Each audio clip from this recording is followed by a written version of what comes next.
말씀 씨앗을 심어요. 사랑하는 친구들, 말씀 씨앗 시간이에요. 오늘 말씀은 사도행전 20장 말씀이에요. 다 함께 말씀 씨앗 심을게요. 사도행전 20장. 소동이 그치자 바울은 신자들을 불러오게 해서 격려한 뒤에 작별 인사를 했습니다. 바울은 그곳을 떠나 마케도니아 지방으로 갔습니다. 그는 마케도니아로 가는 길에 여러 지방에 들러 신자들에게 격려하는 말을 많이 하고 그리스에 도착했습니다. 바울은 그리스에서 3달을 지냈습니다. 그는 배를 타고 시리아로 가려 했으나 유대인들이 그를 해치려는 음모를 꾸몄기 때문에 마케도니아를 거쳐서 시리아로 돌아가기로 작정했습니다.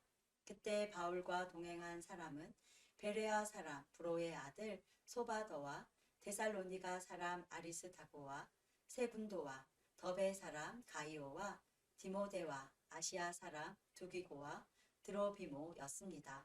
이들은 드로아에 먼저 가서 우리를 기다리고 있었습니다. 우리는 무교절이 지난 뒤에 빌립보에서 배를 타고 5일 만에 드로아에서 그들을 만나 그곳에서 7일 동안을 머물렀습니다. 안식일 다음 날 우리가 교제의 식사를 나누기 위해 모였을 때에 바울이 설교를 시작했습니다. 그는 다음 날에 떠나기로 되어 있어서 한밤중까지 신자들에게 설교를 계속했습니다. 우리가 모인 다락방에는 등불을 많이 켜 놓았습니다. 유두고라고 하는 청년이 창문에 자리 잡고 앉아 있었는데 바울의 말이 너무 오래 계속되자 잠이 들어 그만 3층에서 떨어졌습니다. 사람들이 그를 일으켜 보니 이미 죽어 있었습니다. 바울이 내려가 유두고 위에 엎드려 그를 껴안고 말했습니다. 걱정하지 마십시오. 이 청년이 아직 살아 있습니다. 바울은 다시 위층으로 올라가서 빵을 떼어 먹은 후에 날이 새도록 오랫동안 설교를 하고 떠나갔습니다. 사람들은 살아난 젊은이를 집으로 데려가면서 큰 위로를 받았습니다. 우리는 먼저 배를 타고 아소로 향해 하였습니다. 아소에 도착해서 바울을 그 배에 태울 생각에서였습니다. 이런 계획을 세운 것은 바울이 걸어서 아소까지 가겠다고 했기 때문입니다. 우리는 아소에서 바울을 만나서 그를 배에 태워 미둘레네로 갔습니다. 이튿날에는 미둘레네를 떠나 기호에서 가까운 곳에 이르렀고 다음날 사모로 건너갔다가 그 다음날 밀레도에 도착했습니다. 바울은 아시아 지방에서 너무 오랜 시간을 보내지 않으려고 에베소를 들르지 않고 지나가려고 했습니다. 그는 가능하다면 오순절 안에 예루살렘에 도착하려고 서둘렀습니다. 바울이 밀레도에서 에베소로 사람을 보내어 교회 장로들을 불렀습니다. 장로들이 오자 바울은 그들에게 이렇게 말했습니다. 내가 아시아에 온 첫날부터 여러분과 함께 지내면서 어떻게 생활해 왔는지 여러분들은 잘 아실 겁니다. 그동안 나는 유대인들이 지어내 모함으로 몹시 고통을 당했습니다. 그러나 나는 언제나 겸손히 때로는 눈물을 흘리며 주님을 섬겼습니다. 나는 여러분에게 유익이 되는 것이라면 무엇이든 주저하지 않고 전파하였습니다. 나는 그것을 공중 앞에서나 여러분의 집에서 여러분을 가르쳤습니다. 유대인들과 그리스인들 모두에게 회개하고 하나님께 돌아올 것과 우리 주 예수님을 믿으라고 선포했습니다. 그러나 이제 나는 성령의 명령에 따라 예루살렘으로 갑니다.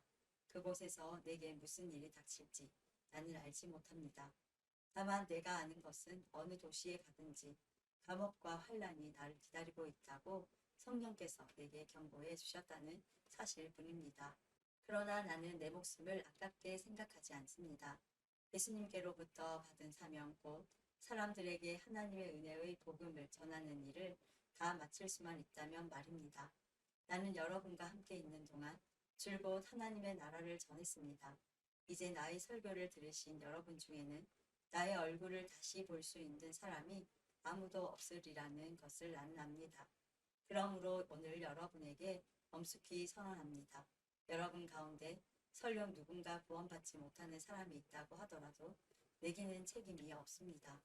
그것은 내가 주저하지 않고 하나님의 모든 뜻을 여러분에게 전해 주었기 때문입니다.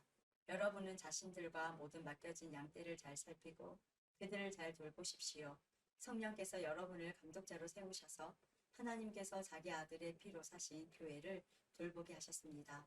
내가 떠난 뒤에 어떤 사람들이 사나운 이리처럼 교회에 들어와서 양떼를 해치려 할 것을 나는 압니다. 또한 여러분 가운데에서도 진리를 왜곡되게 말하고 제자들을 유혹하며 자기를 따르게 하는 사람들도 나타날 것입니다. 그러므로 깨어 있으십시오. 내가 3년 동안을 밤낮으로 때로는 눈물을 흘리며 여러분 한 사람 한 사람에게 쉬지 않고 교훈한 것을 기억하십시오. 이제 나는 하나님과 하나님의 은혜의 말씀에 여러분을 맡깁니다. 그 말씀은 여러분을 능히 세울 수 있고 모든 거룩한 백성들과 함께 기업을 받을 수 있는 말씀입니다. 나는 그 누구의 금이나 은이나 옷을 탐낸 적이 없습니다. 여러분 자신도 아시듯이 나는 언제나 직접 일을 해서 나와 내 일행에게 필요한 것을 마련했습니다.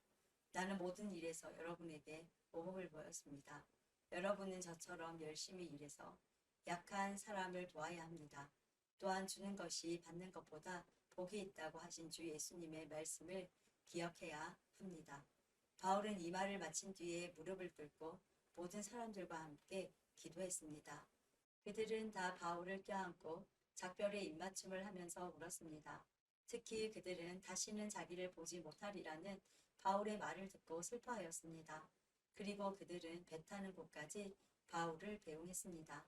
오늘도 말씀 씨앗 모두 잘 심었어요. 우리 내일 또 만나요.